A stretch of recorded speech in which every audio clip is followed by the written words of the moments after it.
What's up, guys? Jay here, and welcome back to another episode of Jetpack's Corner, where I answer your questions and give you guys advice on whatever's going on in your life right now. Make sure to turn on the notifications for my YouTube channel because on my community tab, I always post how you guys are doing, what you need advice on, what you want to hear my thoughts on.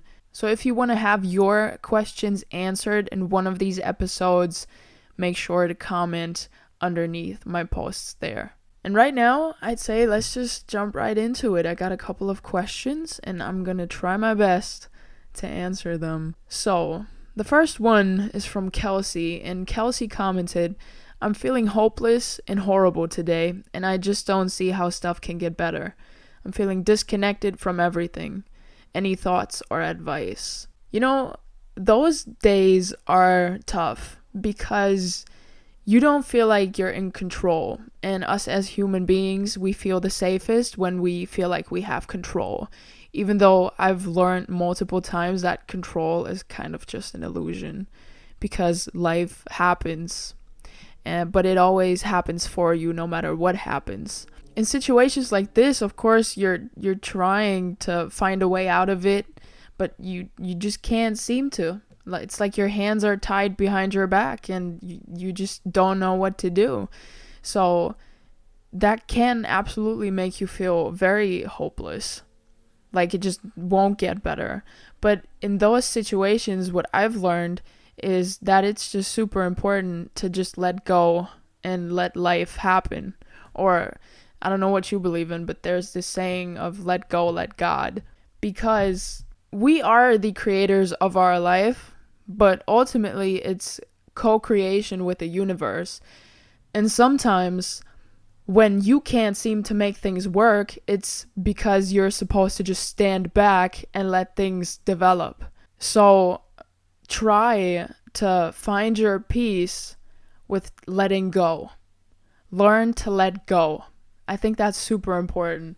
And in those situations when you just feel like you're in the storm and you can't seem to make a way out of it, I think it's just super important to take time for yourself, take care of yourself, do things for yourself, and you'll see that you're not stuck and this storm will pass because no storm, no bad weather or whatever is forever. I want you to know that it is okay to feel this way. It's okay not to be okay. And to have those moments and to feel like that.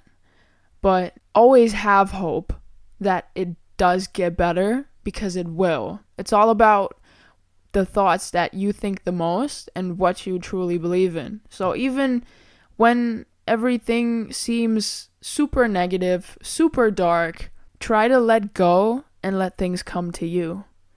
Sometimes when you try to make stuff work, it's just like you're running your head into a wall. So let go, let God, take care of yourself, and you'll see that you're moving out of this and it does get better. Life is always a balance of doing and being patient.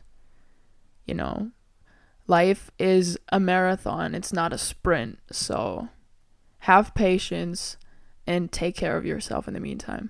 Sahil commented, "How to become a spiritually inspired person?" And I thought about this, and at first I didn't really know what to think or what to say.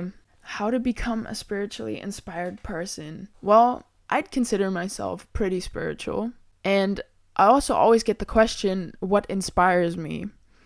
And on my journey, becoming more spiritual to me means coming home to yourself and deepening the relationship that you have with yourself. When stuff around you, drama around you, certain people around you, when you just don't feel drawn to those anymore, like you don't want to engage with that negativity, also it doesn't trigger you, you really just want to get closer to yourself. And on your way, on your spiritual way, you're gonna find all these little things that you're grateful for. Like nowadays with social media and people always being on their phones, it's like people aren't as impressed by the little things as much, but we have to get back to the little things and be grateful for those. When I get asked what inspires me, I usually just say life, because there are millions of things in life that inspire you, that can inspire you if you're open to them. Just as much as like nature just being there. I think that's super beautiful if you just take the time to sit there and to observe. And it's such a beautiful world that we live in, and that people aren't really consciously aware of, just because they don't just sit out in nature and take that time, for example. So how to become a spiritually inspired person? Commit to yourself and move closer to yourself, like develop this strong bond with yourself, become your best friend, come home to yourself, because your outside world is a reflection of the internal. So how you see yourself, how you love yourself, that's ultimately how you teach other people to love you, and it's what you attract into your life. If you have a mindset of abundance, you'll always be taken care of. Like, there's always more than enough for you. There will always be more than enough for you. So it's really just about commitment and wanting the absolute best for yourself. And I mean, if you're interested about all this spiritual stuff, and like you find yourself on Instagram, for example, or on YouTube watching like videos about spirituality and all that good stuff, then I think you're already on a pretty good way. Like, there's no like step-by-step tutorial to become a spiritual person. If you ask me, the difference between religion and spirituality is that religion is how somebody wants you to be, like Christians are like that, and everybody else is like that, and Muslims think like that, and and to me, being spiritual is just who you are. So it's all about moving closer to yourself and being at peace with yourself and doing what's best for you. Hannah commented, "A guy is hung up on his ex, and I know I'm the rebound. I deserve better than to be the rebound, but he makes me so happy." And the real question here is, does he make you happy? Or is it just the way that he makes you feel? We all love to get attention.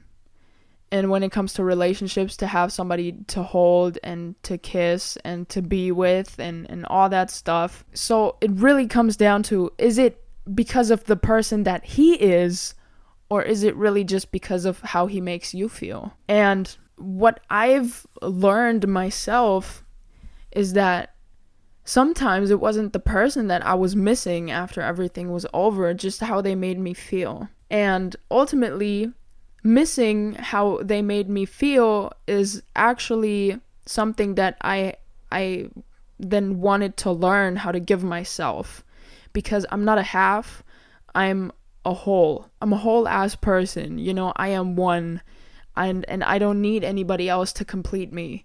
So in that case, it was learning how to just feel complete by myself. Relationships should be a plus in your life. That's you basically forming a team with somebody else and being there for each other and saying, "Hey, I'll be by your side. I'm not here to take on your problems and make them my own, but I'm here to basically stick with you and hold your hand while you fix your problems yourself." So relationships should always be a plus, learning and growing with each other and also from each other. And in that case, like, it's really, really good that you're aware that you're the rebound, and also the main thing that you deserve better. Well, then don't settle for anything less. There are 7.5 billion people on this planet. I think you're always gonna find somebody, I mean, if you wanted to, who could basically give you these things. But if you know that you deserve better, don't settle for less, because that's only disrespecting yourself. If you settle for less If you allow yourself to be the rebound just because somebody's like fucking cute, that's you disrespecting yourself. And don't fucking do that. You're your best friend. Like, why would you do that? You know, people are impatient, man. And people are lonely. And that's why they settle for less than they deserve. So many relationships are just relationships, and people are in them because they feel lonely. It's like they just need somebody because it's their fix. You know, like oh my God, I can't feel whole if I don't have anybody to kiss and to tell me beautiful words. Tell beautiful words yourself. Like, tell those words to yourself. That's so important. And learn how to value yourself and to set those boundaries and not settle for anything less. That's so toxic. Don't be toxic to yourself. If you ask me, I'd just say, stop that. For real. You deserve better. You know you deserve better. So go for better. But most of all, love yourself first. And whenever the time is right, you'll attract somebody into your life who's supposed to be there and who's gonna treat you like you deserve to be treated and not just have you be the rebound. What you also have to understand, the other person is basically just coming out of a relationship and they're hurt. You know, you don't just get out of a relationship and like doesn't bother you. Like, you spend time with this person and put your time and your energy and your efforts into them. And now coming out of this, it's a whole new situation. You're gonna have to take some time to also heal from this and, you know, get used to being without them again and kind of figure out who you are. And you then just being the rebound, that means you're not like getting, if you ask me, you're not really getting a person who's fully capable of just being with you because their head is in all these other places. And also, you know, to them, it doesn't really give the time to just like center their energy again and really focus on what's important if you just jump from one person to another. Me personally, I'm not really into this whole rebound thing. Would never do it. So if you ask me, I'd say get out of it. Don't settle for being the rebound when you know you deserve better. And that's the T. Ophelie Boyer, I hope I pronounced that right, but Ophelie commented, the fear of future. And I get it, because I was scared of the future. But I was scared of the future when I didn't realize that I'm the one creating my future. The thoughts you think right now and what you believe in right now is what ultimately creates your tomorrow. So you're gonna have to take the wheel, Captain. You're responsible. So take responsibility for your life. And when you're aware that it's up to you and you're the one creating your future, that should make you feel less scared unless you don't believe in yourself. And that's the thing. It comes with self-worth and this belief in yourself that whatever you want to create, you wish to create, you can and you will create. So my question to you is, do you trust yourself? And if not, what can you do to change that? What can you do to become that person? You don't have to be scared of the future. Of course, like, things can always happen at any time, but I don't want you to think of this negatively. Life always happens for you, not to you or against you or whatever. Always for you. And at any moment, a miracle can happen and something great happens. But you have to become the person who's able to handle this miracle. So if right now you don't feel like you're that person, ask yourself what you can do to become that person. There's really no need to fear the future if you trust yourself, you love yourself, and you believe in yourself. I was super scared of the future coming out of school because I just didn't know what to do or like who I see myself becoming or like can I even get there? And all that jazz. It took a lot of time with myself and learning about myself, trying to understand myself to not be scared of that anymore. Figuring out and really internalizing that I'm the one who creates my future is what like took that fear away for me. So take some time for yourself, with yourself, to get to know yourself and get to the bottom of this fear. Like, Why is it there? Why are you scared even though you're the one who's creating the future? And how can you strengthen your bond with yourself so that this fear goes away? Yulissa commented, advice about when you're feeling stressed and obstacles constantly coming your way. First of all, when you feel stressed, and daily life can be super stressful, especially when you're doing things that you don't really want to do, but you feel like you have to do, it's important to take time every day for yourself. Like an hour a day, I think that's less than 5%, to just invest in yourself and do something that fuels you. Be it sitting out in nature, listening to music, journaling, whatever. Being creative, reading, writing, drawing, you name it, whatever floats your boat, right? I think that's super important to just take these timeouts for yourself. It's a form of self-respect and nourishing yourself. So I think that's really important. But then with the obstacles, or what you look at as obstacles, I want you to look at every obstacle as an opportunity to level up. I've already said this 2 times in this podcast, but life always happens for you. Everything that happens for you. And with every new obstacle that seems to appear, it's your chance to level up and to also not have that trigger you anymore. I know it's exhausting. Sometimes it can be super exhausting, but life is like a gym. And when you go to the gym to train your muscles, you do resistance training, right? And it starts to hurt eventually, but that's how your muscles grow. That's how you get stronger, right?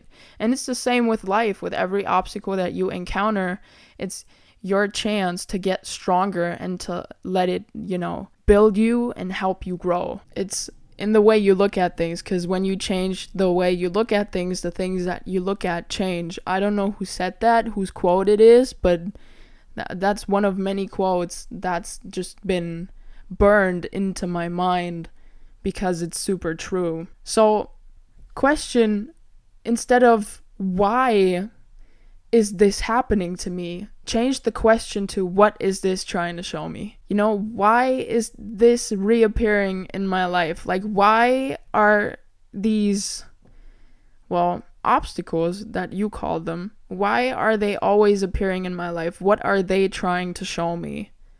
And get to the bottom of that and grow from this, because it's a chance every single time to get stronger, to get better, and to not have it trigger you anymore. And when you learned the lesson and you integrated that's when they just disappear and don't return, because it's always a lesson to be learned, believe it or not. But I believe in that. Chances, not obstacles. It wouldn't happen to you and you wouldn't be brought to this if you couldn't make it through. So, keep it pushing. Michaela commented and asked, what do you do when people keep bossing you around and tell you what to do? Well, if this is your boss at work, we don't like those kind of bosses, but after all, it is your job, you could quit and look for another job, but I think this isn't about work. I don't even think this is really about parents and you maybe not doing your chores that you should be doing, but just people could be friends or whoever not respecting your boundaries and you just letting yourself be bossed around.